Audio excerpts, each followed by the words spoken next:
Hey everyone, welcome to Audio Gear World. So today we're going to take a quick look at a new plugin from Excite Audio. So this one is called Bloom Bass Impulls, and it is actually the third plugin within the Bloom series. So we've already had Bloom Vocal Ether, we've had Bloom Drum Breaks, and this one is called Bloom Bass Impulse, which obviously is all about bass sounds. This plugin lets you play bass samples, it can add some really nice movement to the sounds, and it also allows you to create some very interesting combinations. Now first let me show you a little loop that I created within just a few minutes to demonstrate how easy it is to operate this plugin and also to give you a little bit of an idea of what to expect.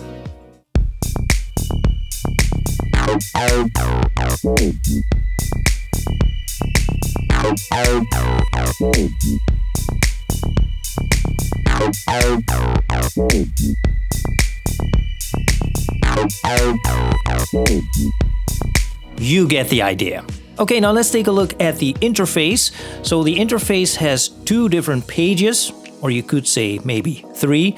This is the main page. There's also an edit page, which we will get to in a minute.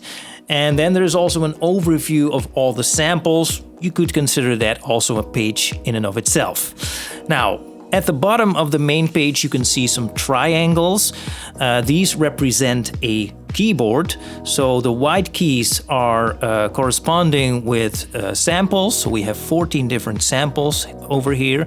The black keys, the ones on the left, are modifiers. So we can use them to either go half speed, to go double speed, to go reverse, to go down or up an octave. And then we have the A, B, C, D, E keys, and with those you can play some phrases, which I will show you when we get to the edit page.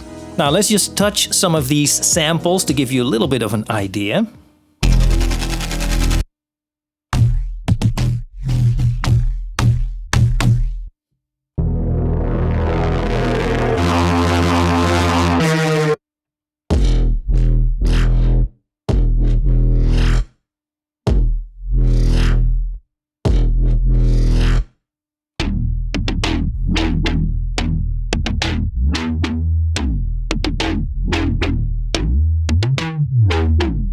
So as you can hear, very nicely done, absolutely very usable sounds.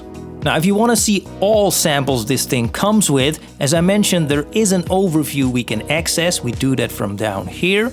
And these are all the different samples.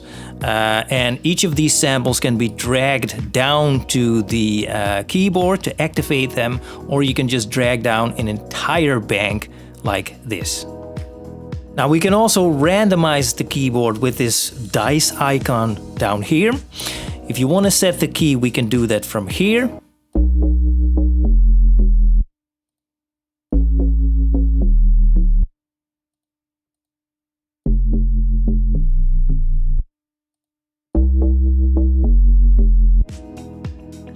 Now here we have some macro effects. So first of all, here we have sub EQ, which of course will enhance lower frequencies.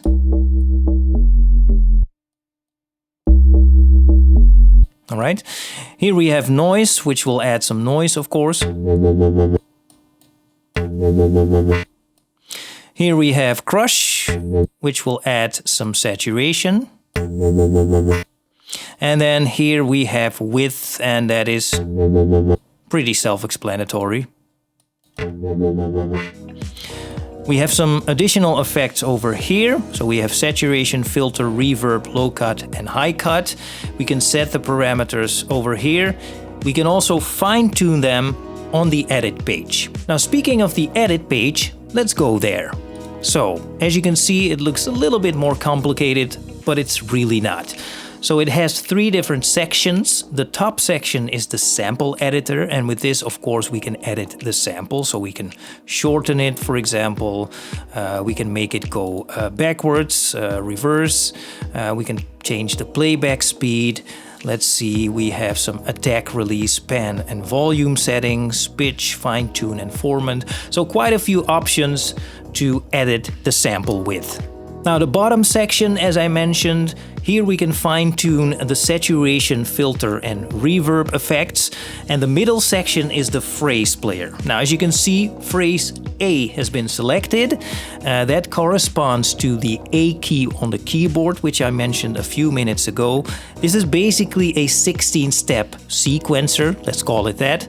We can have less steps if we want to, but let's go with 16. And in each of these steps we can load any of the keys or any of the samples that are selected, that are activated on the keyboard. So for example, step number 1, let's load sample number 5. Step number 4, let's load sample number 8, and then sample 3, 1, let's go with 8 again, and then 14, 2, and then 2 again, and 9. Okay, now let's press the A key and let's see what this sounds like.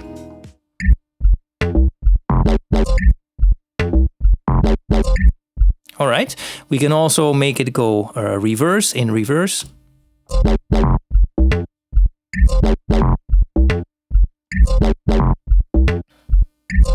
Well, sounds okay, but anyway, you get the idea. So here you can really get very, very creative. Also, we can add some movement to some other parameters like saturation. So let's see if we play around with this. Let's see what this sounds like. Also, we can play around with pitch.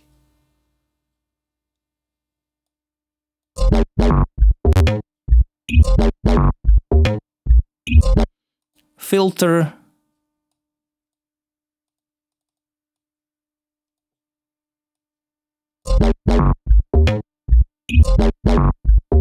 Now you get the idea. We also can mess around with velocity, reverb, low cut and high cut, and the possibilities are basically endless. Okay, so what do I think of Bloom Bass Impulls? Now, I think it's a very simple plugin, simple as in very easy to use. It's not very complicated, not very complex, but still it will give you a lot of options for tweaking your sounds. It will give you a lot of options for adding movement to your sounds and to create some very interesting combinations. So definitely I think it's worth it for many people. The only thing I'd say about it is that, you know, this thing comes with 8 times 14 samples, which is 112 samples. And it would be nice if we were able to add more samples. Now, of course, I understand that from a developer's point of view, it must be quite a challenge because, you know, these samples were handpicked and they were handpicked for a reason. So I understand the challenge there. And also, don't get me wrong, 112 samples is still quite a lot. And especially with all the tweaking options this thing gives us, it will take quite a while before we get bored of all of them.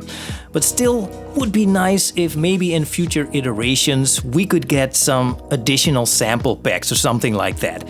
Would be really nice. Now, other than that, this thing is definitely a winner.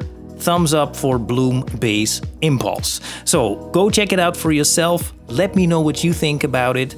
Don't forget to like and subscribe, and I will talk to you in the next video.